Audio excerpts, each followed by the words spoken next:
Hi all, welcome to కన్విటీ sisters. స్వీట్ తినాం బట్ గులాబ్ జామున్ మాత్రం బాగా తింటామని వల్ల ఎంతమంది ఉన్నారు? అంత డిమాండ్ ఉంది మరి ఈ స్వీట్కి.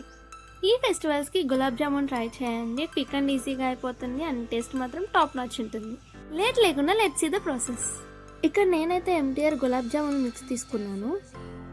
క్వాంటిటీ వచ్చేసి 180 గ్రామ్స్ అండ్ నేను ఒక ప్యాకెట్తోనే చేస్తున్నాను. మెజర్మెంట్స్ కూడా ఒక ప్యాకెట్కి అనమాట.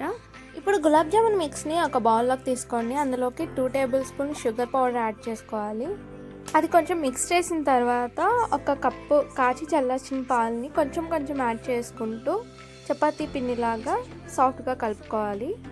ఇప్పుడు అది బాగా మిక్స్ చేసుకున్న తర్వాత రౌండ్గా చిన్న చిన్న బాల్స్ లాగా చేసుకొని సపరేట్గా పెట్టుకోవాలి. ఇప్పుడు పాకం కోసం ఒక కడాయిలో ఒక కప్పు షుగర్ యాడ్ చేసుకోవాలి. అది మునిగే వరకు వాటర్ పోసుకొని బాయిల్ రావాలి. 1 బాయిల్ వచ్చిన తర్వాత 4 ఇలాచీని కచ్చాపచ్చగా దంచుకొని అందులోకి యాడ్ చేసుకోవాలి. పాకం బాగా దగ్గర పడి థిక్గా అయిన తర్వాత స్టవ్ ఆఫ్ చేసుకోవాలి. ఇప్పుడు డీప్ ఫ్రై కోసం ఆయిల్ హీట్ చేసుకోవాలి. అది హీట్ అయిన తర్వాత మనం రౌండ్గా చేసుకున్న బాల్స్ని అందులోకి యాడ్ చేసుకోవాలి. ఇవి మంచి కలర్ వచ్చే వరకు ఫ్రై చేసుకోవాలన్నమాట, మీడియం ఫ్లేమ్లో పెట్టుకొని. ఇవి గోల్డెన్ కలర్ వచ్చిన తర్వాత తీసి సైడ్కి పెట్టుకోవాలి.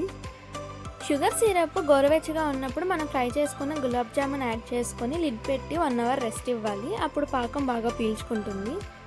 అంతే, టేస్టీ గులాబ్ జామున్ రెడీ. నచ్చిందా? ట్రై చేస్తారా? అయితే కమెంట్ చేయడం మర్చిపోకండి. అండ్ ఈ వీడియోని స్వీట్ లవర్స్ అందరికీ షేర్ చేయండి.